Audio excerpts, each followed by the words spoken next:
Wayne says life is good when he's awake, but when he's asleep, it's a nightmare. His sleep is so disturbing that it's taking a toll on his marriage to Rhonda.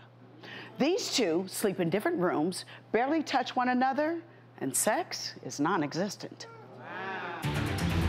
Rhonda says her husband's night terrors are tormenting their marriage. She fears her husband will hit her in his sleep.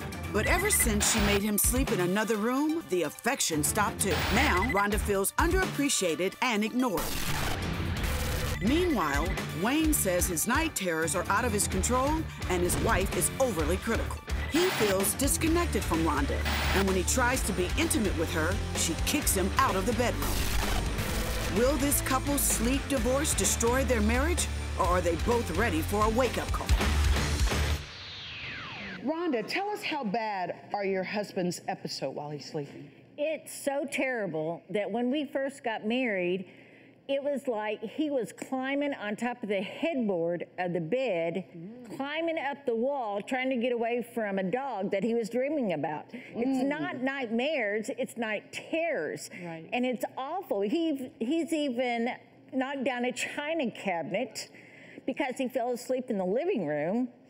One time, he thought someone was trying to break into the house, and he was checking all the windows. Wayne, when this happens, do you remember? I don't. With the night terrors, I don't remember at all. It's always the next day.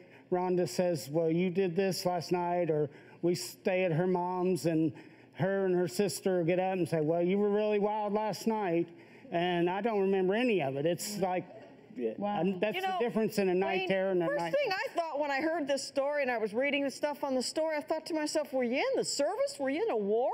No, I was a special ed teacher for 30 years, and I've told doctors before that I think I have PTSD because I dealt with kids with a lot of behavior issues and a lot of things happened at school, a lot of stress, Yeah, and even though you are retired now, it seems like this stuff is still coming up. Right. So what are these night terrors usually about for you? Well, like I said, I don't remember, but it's like, but some that she tells me about is school.